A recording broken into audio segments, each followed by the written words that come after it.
प्यारे साथियों, मैं वेद प्रकाश श्री साईं कोचिंग सेंटर कीरतपुर से और मैं 23 अगस्त 2024 के फर्स्ट शिफ्ट का गणित का पेपर हल कराने जा रहा हूँ। इसमें देखो पहला क्वेश्चन है पाई चार्ट का। इसमें कहा गया है निम्नलिखित पाई चार्ट एक परीक्षा के लिए निम्नांकित अभ्यर्थियों और विभिन्न संस्थानों में परीक्षा उत्तीर्ण करने वाले अभ्यर्थियों का वितरण दर्शाता है। इसमें नामांकित अभ्यर्थी हैं और इसमें परीक्षा उत्तीर्ण करने वाले अभ्यर्थी हैं 5700। इसमें कहा संस्थान एस और पी से उत्तीर्ण हुए कुल अभ्यर्थी, उत्तीर्ण होने वाले अभ्यर्थी एस और टी के, एस के 16, इसके हैं 18, पी के तो हो जाएंगे 34। तो इसका हो जाएगा 57 का 34%, 34% का मतलब बटे 100। फिर कहा है उत्तीर्ण करने वाले अभ्यर्थियों का संस्थान टी और आर से नामांकित अभ्यर्थियों कुल संख्या के बीच अंतर बताना। टी और आर नामांकित, टी और आर, टी कितना है 8 और आर कितना है 10, 10 8 18 हो जाएगा। ये 8550 का 18% 18 बटे 100। तो यहाँ पे 2 जीरो से 2 जीरो खत्म हो जाएंगी, ये 0 0 कट जाएगी, 5 दूनी 10 और 5 5 5 7 35, 5 5 और 2 9 18। यहाँ पर इनकी गुणा आ जाएगी 1938 और यहाँ पर इनकी गुणा आ जाएगी 9 1 9, 9 7 63, 9 1 9 और 6 15। यहाँ पे इसमें घटा देंगे, 18 में से 9 गए 9 बचेंगे, यहाँ पे 12 में से 3 गए 9 बचेंगे, 8 में 5 गए 3, 399 हमारा आंसर आ जाएगा। ऑप्शन है डी। अगला क्वेश्चन है ये 0.5, 0.05, 0.5, 0.25, 1.25 का मैं से बताओ। तो मैं से बड़ी बड़ी संख्या होती है जो सभी के अंदर हो। तो इसमें 0.5 यानी कि ये 5 पैसे, ये 50 पैसे, 25 पैसे, 1 रुपये 25 पैसे। तो 5 पैसे सभी के पास हो जाएंगे, 5 पैसे सभी के पास हो जाएंगे। तो इसका मैसेज जो आ जाएगा 0.05 हमारा आंसर आ जाएगा। अगला क्वेश्चन लिखा है सबसे छोटी संख्या ज्ञात कीजिए। 4 6 7 8 9, 4 6 7 8 और 9 से विभाजित करने पर प्रत्येक स्थिति में 7 शेष बचे। तो इसमें कहा है सबसे छोटी संख्या, छोटी संख्या क्वेश्चन के अंदर कहा है छोटी संख्या, या कहा है इकट्ठे, या कहा है एक साथ। ये शब्द आया है इकट्ठी घंटिया कब बजेंगे, एक साथ कब मिलेंगे। तो वहां पर हम क्या करेंगे, इनका लय से निकालते हैं। हमेशा क्या निकालते हैं, लय से। तो यहाँ पर लय से निकालने के लिए 3 के परिवार का 9 है, 2 के परिवार का 8 है और ये 7 का परिवार का 7 है। ये परिवार में बांटते हैं, जो मैं क्वेश्चन कराऊंगा उसमें बता दूंगा तुम्हारा। 8 9 72 और 7 दूनी 14 का 4 हासिल 1 7 49 और 1 50।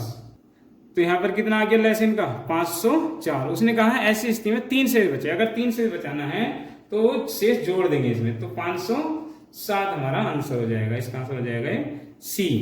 30 टेबल का लागत मूल्य 40 रुपए है, 30 टेबल का लागत मूल्य 40 रुपए है के विक्रय मूल्य के बराबर। तो हानि प्रतिशत बताओ। तो इसमें 30 टेबल खरीदी गई है और 40 बेची गई है। तो ये हो जाएगा क्रय माइनस विक्रय बटे विक्रय गुना 100, क्रय माइनस विक्रय बटे विक्रय गुना 100। यदि लाभ माइनस में आता है तो हानि और प्लस में आता है तो लाभ। तो क्रय कितनी की गई है, क्रय यानी कि 30 माइनस विक्रय कितनी गई है 40 बटे 40 गुना 100। तो यहाँ पे हो जाएगा माइनस का 10 आ जाएगा बटे 40 गुना 100।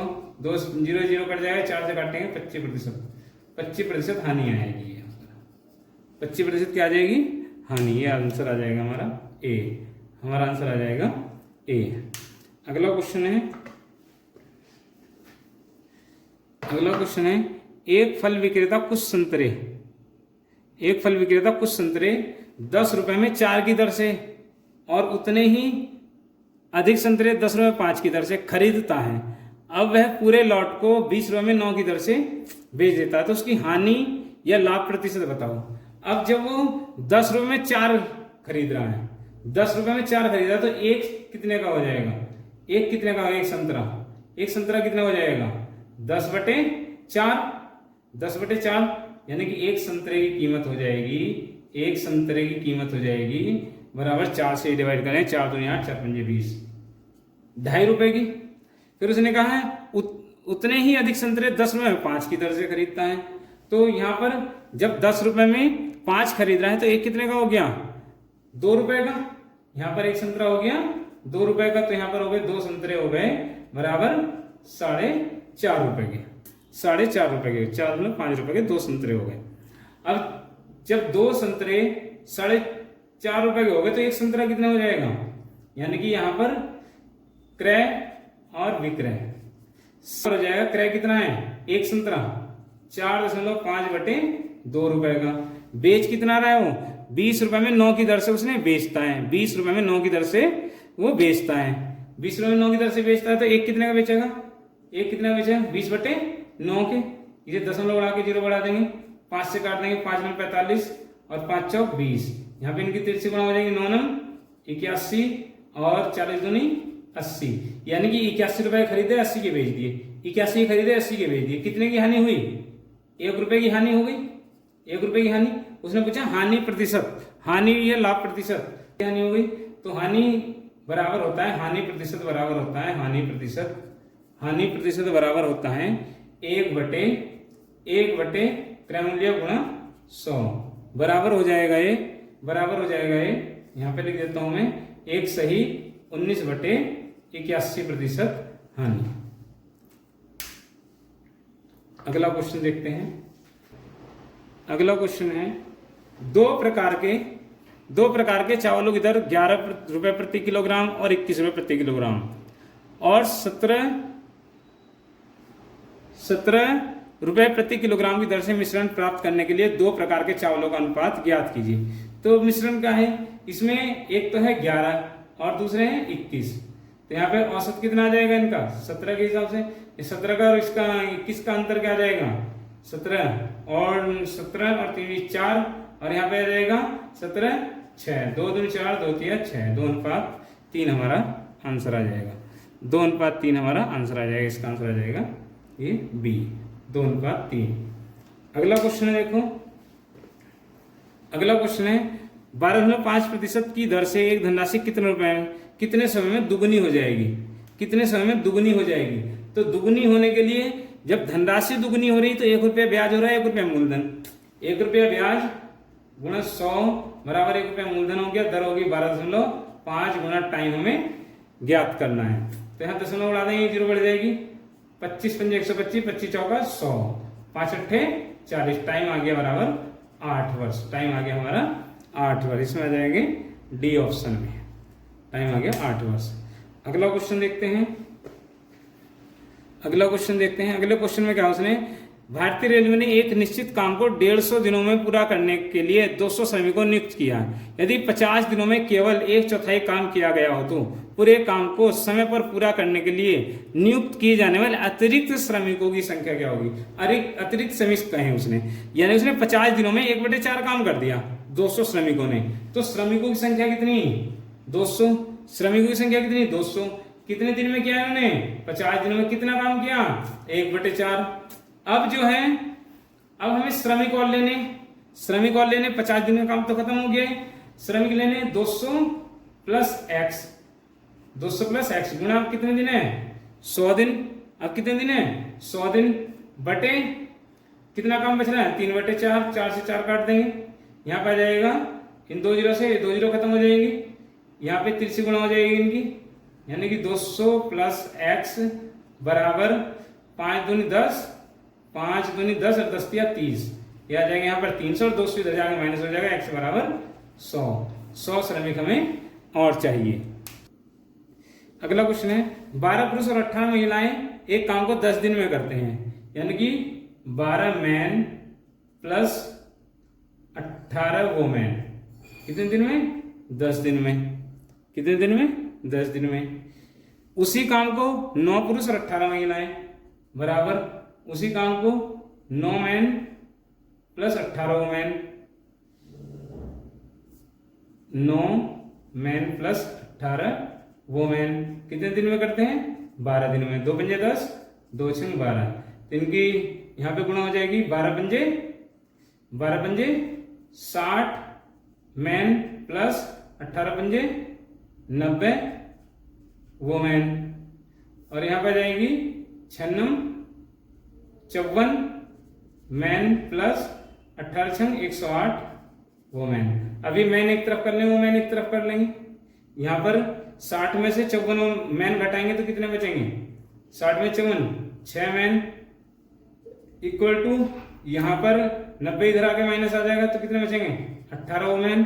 तो 6 × 6 36 18 है। 1 मैन इक्वल टू 3 वोमेन आ जाएंगी। 1 मैन इक्वल टू 3 वोमेन आ जाएंगी। एक आदमी बराबर 3 महिलाएं। जब एक आदमी बराबर 3 महिला आ जाएंगी तो इसमें या तो इसमें रख दो या इस वाली कंडीशन में रख दो। एक आदमी बराबर 3 महिलाएं है तो 12 आदमी बराबर कितनी हो जाएंगी?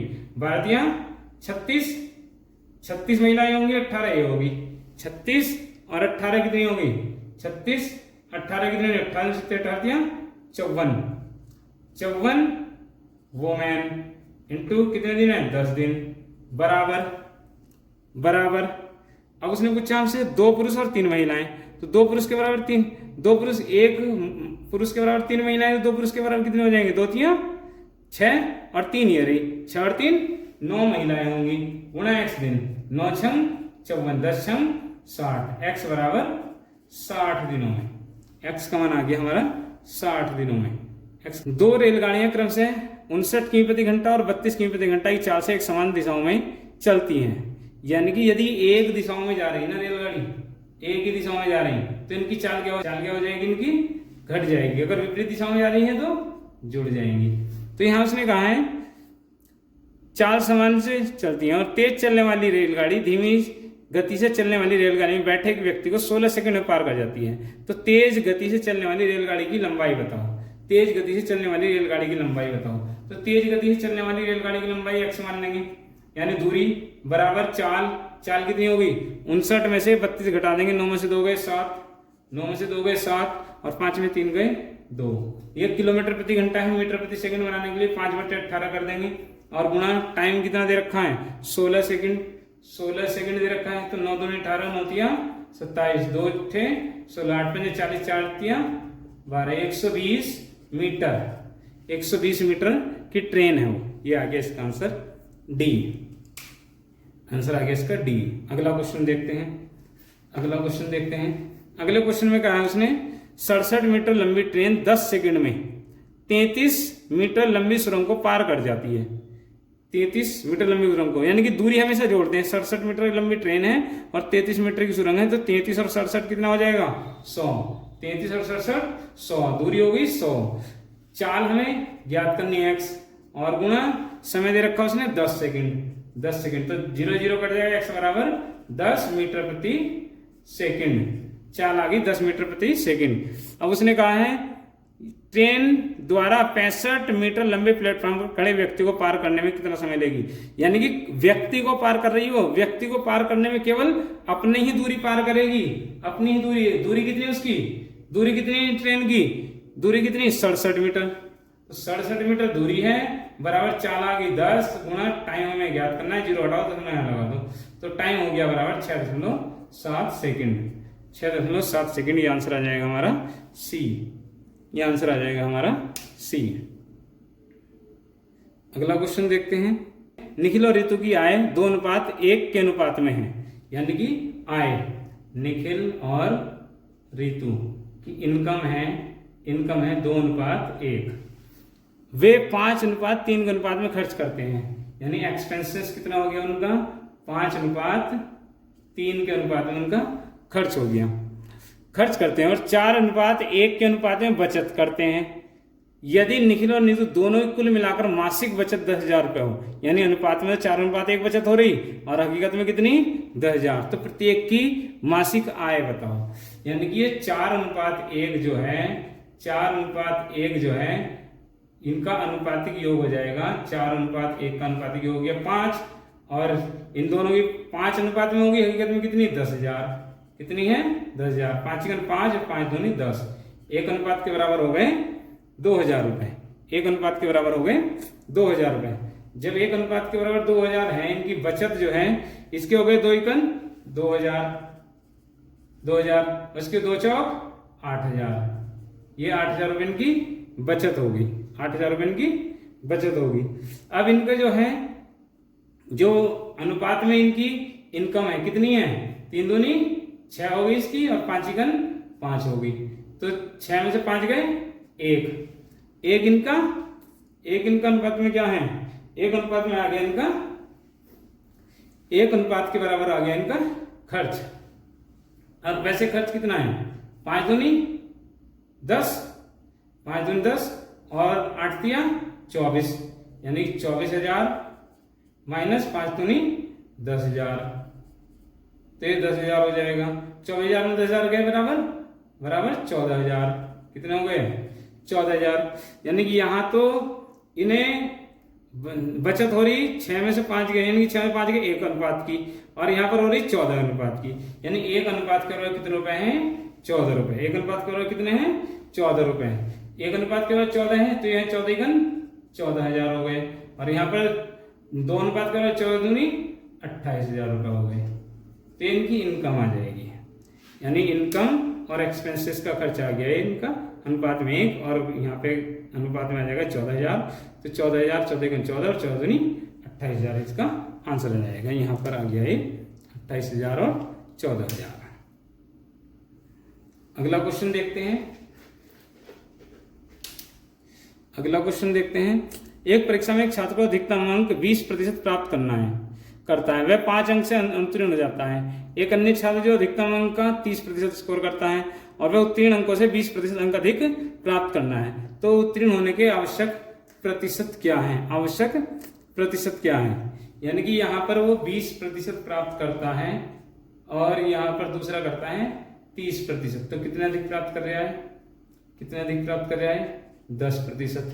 कितने अधिक प्राप्त कर रहे हैं 10%, और यहाँ पर ये 5 से अनुत्तीर्ण हो रहा है, इसे 20 अधिक मिल रहा है, तो 5 और 20 25 हो जाएंगे, तो 10% के बराबर क्या है 10% बराबर 25, 0 कट जाएंगे, ये आ गया इनका पूर्णांक 250।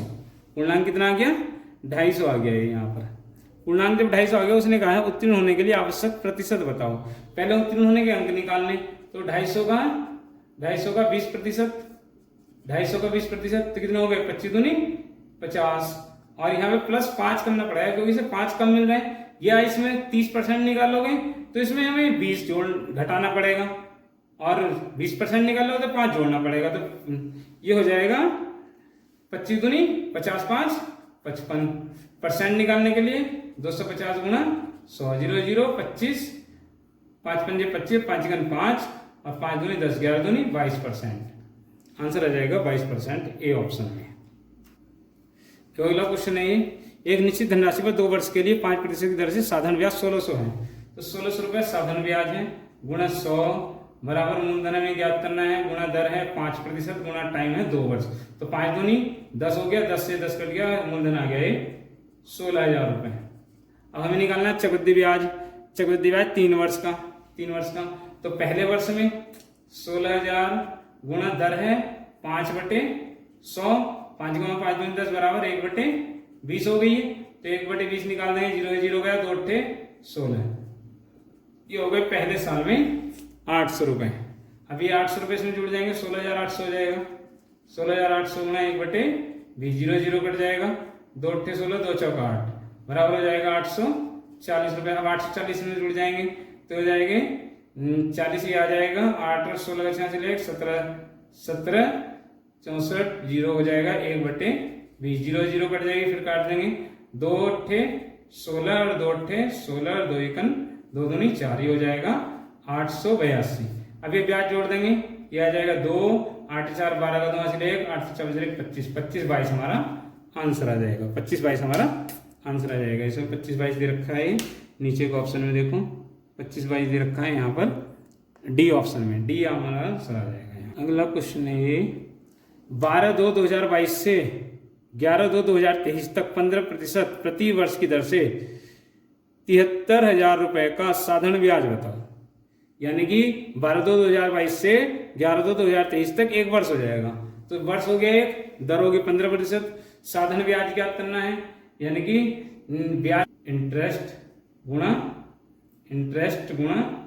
100 बराबर मूलधन है 73,000 रुपए, गुणा दर है इसकी 15% और गुणा 1 वर्ष है, यहाँ पर 1 वर्ष है, तो यहाँ पे 2 0 से 2 0 खत्म हो जाएगी, इनकी गुणा कर दो, 0 आ जाएगी, ये 15 दिया 45 का 5 हो जाएगा, 15 दिया 45 हासिल 4 और 15 7 105 4 109। तो ये आंसर आ जाएगा 10,950, डी ऑप्शन में। अगला क्वेश्चन देखते हैं। अगले क्वेश्चन में कहा उसने 475 रुपये अंकित मूल्य है, अंकित और 15% छूट पर जूते की एक जोड़ी कितनी छूट पर है? कितनी छूट पर है? कितनी छूट है? यानी कि 475 अंकित और 15% छूट पर, यानी 475 को हम 500 माइनस 25 लिख सकते हैं। और कितनी छूट हो रही है? 15% की। तो दोनों में 15% की छूट निकाल लो। 15% की छूट कितनी हो जाएंगी? 500 15% की 15 पंजे 75 ही हो गई माइनस। अब इसकी निकाल लेंगे। ये नीचे जब 15/100 होगा तो 25 चौका 100 हो जाएगा। 4 से डिवाइड कर देंगे, 4 तिया 12, 3 बचा, 4 7 28, 4 पंजे 20। इसमें 75 में 3 गए, कितने बचेंगे? 71.25। ये हमारा आंसर आ जाएगा। ये रहा पहले ऑप्शन में 71.25। अगला क्वेश्चन देखते हैं। एक दुकानदार एक वस्तु के अंकित मूल्य पर 10% की छूट देता है, लेकिन छूट वाले मूल्य पर 8% का विक्रय कर लगाकर यदि ग्राहक बिक्री कर सहित मूल्य के रूप में 34,020 रुपए का भुगतान करता है तो अंकित मूल्य बताओ। तो यहाँ पर 8 रुपए की वृद्धि हो रही और 10 की कमी हो रही, माइनस 8 गुणा 10/100, 0 0 खत्म हो जाएगी। 2 पंजे 10, 2 चौक 8, ये हो जाएगा 10 पंजे 50 और 4 54/5, ये हो जाएगा 8 पंजे 40 और 54 में से 40 गए 14/5 से काट देंगे। 5 दूनी 10 और 5 अट्ठे 40, ये आ गया 2.8% कमी। 8% कमी आ गई है, माइनस में आया ना, 8% कमी आ गई। अब ये 100 में 2.8 की कमी होगी तो कितना बचा? 97.2। और यहाँ पर 97.2 का भुगतान कर रहा है, यहाँ पर कितने कर रहा है? 34,020 रुपए का। यहाँ दशमलव बढ़ा के 1 0 बढ़ा देंगे, 9 का 9, 9 72 और ये कट जाएगा 9 3 27 और 27 और 3 4 7, 9 7 63 63 और 9 72। फिर 9 का 9, 9 2 18, 9 चौक 36, 9 2 18। फिर हो जाएगा 12 1 12 और 12 36 36 और 12 पंजे 60। एक अनुपात के 350 रुपए आ गई है। एक अनुपात के 350 रुपए आ गए। 100 अनुपात के बराबर कितने हो जाएंगे? 35,000 रुपए। अगला क्वेश्चन देखते हैं। ये क्वेश्चन है, यदि x और 1/x का औसत m है, जब औसत m है तो इस तरह के क्वेश्चन में हम क्या करते हैं? यदि x + 1/x दे रखा है तो ये बराबर वाली संख्या का स्क्वायर करके, यदि ये क्वेश्चन दे रखा है x + 1/x बराबर 2 हो तो x² + 1/x² का मान बताओ। तो यहाँ पे हम क्या करते हैं? इसके वर्ग में 2 जोड़ते हैं या 2 घटाते हैं, इसका स्क्वायर करेंगे। यहाँ प्लस है तो यहाँ माइनस, यहाँ -2 प्लस 2 करेंगे हमेशा। ये 2 2 2 4 2 2 2 4 में 2 गया 2 बचेगा, 2 2 4 में 2 गया 2 बचेगा। वही काम हमें यहाँ करना है, यानी कि इनका औसत दे रखा है m, तो योग कितना हो जाएगा? औसत गुना संख्या, 2 संख्या ये कर दो, 2 संख्या है तो 2m हो जाएगा योग इनका योग हो जाएगा 2, इनका योग हो जाएगा 2, यानी x + 1/x बराबर हो जाएगा 2m। अब इसका स्क्वायर कर देंगे, इसके स्क्वायर में 2 माइनस करेंगे, 2m का स्क्वायर माइनस, यहाँ प्लस है तो माइनस 2 करेंगे हमेशा, तो 2 दूनी 4m² - 2। अब ये किसका मान आ गया? ये मान आ गया x² और प्लस 1/x² का योग आ गया, इनका योग आ गया यहाँ पर। ये अब उसने पूछा इनका औसत बताओ। अब इनका औसत ज्ञात करने के लिए 2 संख्याओं का योग है, x² का और 1/x² का योग है। तो औसत निकालने में पदों का योग बटे पदों की संख्या, औसत बराबर पदों का योग बटे पदों की संख्या। तो पदों का योग है 4m² - 2 बटे संख्या है 2, इनमें कॉमन क्या आ जाएगा? 2, तो यहाँ बचेगा 2 दूनी 4, 2m² - 2 1 2 बटे 2, 2 से 2 कट जाएगा, यह आ जाएगा 2m² - 1, 2m² - 1। ये आंसर इसका यहाँ पर आ जाएगा। अगला क्वेश्चन देखते हैं। उसने कहा यदि 9 क्रमागत सम संख्या औसत 132 है तो पहली और अंतिम संख्या का अंतर, तो औसत जो होता है बीच की संख्या होती है, यानी कि 132 ये बीच की संख्या है। तो 4 संख्या इससे इधर हो जाएंगी और 4 संख्या इससे इधर हो जाएंगी। 4 संख्या इधर हो जाएंगी, 4 संख्या इधर हो जाएंगी। सम संख्या है सारी की सारी। तो 132 से पहली वाली कौन सी हो जाएगी? 132 से पहले 130 और 130 से पहली 130 से पहले 128, 128 पहले 126 और 126 से पहले 124। और यहाँ पर आगे चले 132 से 134, 134 से 136, 136 से 138 और 140 हो जाएगी बड़ी संख्या। इनका अंतर पूछा उसने। 140 में से 124 गए तो 16 हमारा आंसर आ जाएगा ए ऑप्शन। A option. अगला क्वेश्चन है चावल के प्रति किलोग्राम में 20% की वृद्धि के परिणाम स्वरूप एक व्यक्ति 1200 रुपए में 6 किलोग्राम चावल कम खरीदता है। तो चावल का प्रति किलोग्राम प्रारंभिक मूल्य बताओ। तो उसने पूछा प्रारंभिक मूल्य। तो प्रारंभिक मूल्य ज्ञात करने के लिए क्या करते हैं हम? कीमत है 1200 गुणा प्रतिशत वृद्धि या कमी। प्रतिशत वृद्धि कितनी है? 25 बटे अधिक या कम कितना है? 6 किलोग्राम और गुणा 25 की वृद्धि हो रही है तो यहाँ पे 100 में जोड़ देंगे 125। 25 पंजे 125, 6 दूनी 12, 6 दूनी 12 और 5 से काट देंगे 5 चौक 20 बराबर 40 रुपया पर केजी। ये आंसर आ जाएगा हमारा 40 रुपया पर केजी। D answer. अगला क्वेश्चन आता है हमारा, एक व्यक्ति ने घोड़े को 25% लाभ पर बेचा। यदि वह 35% कम पर खरीदता और 732 रुपए कम पर बेचता तो 36% का लाभ होता। तो घोड़े का क्रय मूल्य बताओ। यदि एक व्यक्ति ने घोड़े को 25% लाभ पर बेचा, यानी 100 रुपया खरीदा उसने और 25% लाभ पर कितना बेचा? 125 का बेच दिया। अब उसने कहा यदि 35% कम में खरीदता, यानी कि 100 का खरीदा 35% कम में खरीदता तो 65 रुपया खरीदता, वो 65 रुपया खरीदता तो उसे 36% का लाभ होता। तो 65 पर 36 का लाभ कितना हो जाएगा? 65 का 36 बटे 100 तो हो जाएगा 5 दूनी 10 और 5 गुना 5, 5 तिया 15, 36 कर देते, 4 तिया 12 और 4 चौक 16। डायरेक्ट इनका आ जाएगा 13 चौका 52 का 2 हासिल लगे 5, 13 तिया 39 और एक 40 और 4 44 बटे 5, जिसे 5 से काट देंगे 5 अट्ठे 40, 4 बचा 5 अट्ठे 40 और 5 चौक 20। तो उसे 88 रुपए 40 पैसे का उसने बेच दिया। यानी यदि 65 रुपए खरीदता तो 36% के लाभ पर वो 88 रुपए 40 पैसे का बेचता। यहाँ पे बेचा उसने 125 का, तो कितने कम हो रहे हैं यहाँ पे कितने कम हो रहे हैं? यहाँ पर कितने रुपए कम हो रहे हैं? यहाँ पर कम हो रहे हैं। यहाँ पर कितने रुपए कम हो रहे हैं? इसमें से 125 में से 88.4 घटाते हैं तो ये आंसर आ जाएगा हमारा 36.6। 36.6 में क्या है? कम दे रहा है वो, उसे कम मिल रहे हैं। यहाँ पे कितने कम मिल रहे हैं? यहाँ पे कितने कम मिल रहे हैं? 732 रुपए। यानी 36.6 बराबर 732। दशमलव बढ़ा देंगे, 0 बढ़ा देंगे, इतने का इतने और इतने दूनी ये आ जाएंगे। 1 अनुपात के बराबर 20। यानी 2 से काट देंगे, 2 से 12 2 लगे, 2 से 12 13 3, 2 3 4 1 7। 1 अनुपात के बराबर 20 रुपए हो गए तो 100 अनुपात के बराबर कितने हो जाएंगे? 100, यानी कि 2000 रुपए आंसर आ जाएगा। यहाँ पर 2000 रुपए है ऑप्शन में, ये रहा डी आंसर इसका आ जाएगा। एक क्वेश्चन और है इसका। अगला क्वेश्चन है ये, ABC का औसत 60 किलोग्राम है तो योग कितना हो जाएगा? A + B + C, 3 संख्या है, औसत है 60, 36 18, 180 हो जाएगा। 36 18 180 हो गया योग इनका। AB का औसत 30 है तो योग कितना हो जाएगा AB का? A + B बराबर 30 दूनी 60 हो जाएगा। फिर आएगा है B और C का औसत 70 है तो योग कितना हो जाएगा B और C का?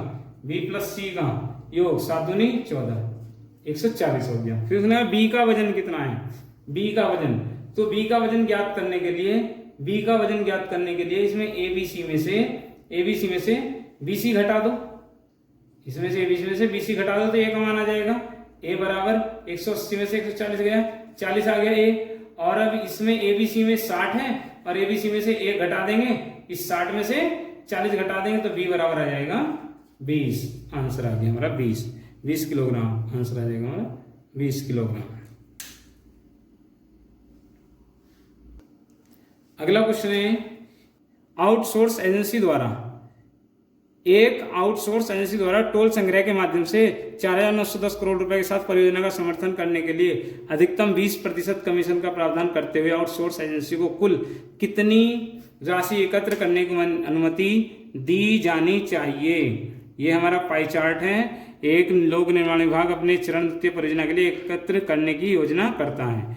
यहाँ पर तो टोल से कितने लेने, 4,910 रुपए। तो यहाँ पर उसने कहा अधिकतम 20% कमीशन का प्रावधान करते हुए आउटसोर्स एजेंसी को कुल कितनी राशि एकत्र करने की अनुमति दी जाती है। तो 4,910 का 20% कितना हो जाएगा, 120/100 हो जाएगा। 2 जीरो खत्म होगी, 12 का 2 वहां से ले, 12 में 108 और 109 और 12 चौक 48 और 10 58, 5,892 रुपए हमारे आंसर आ गया। 5,892 सी आंसर।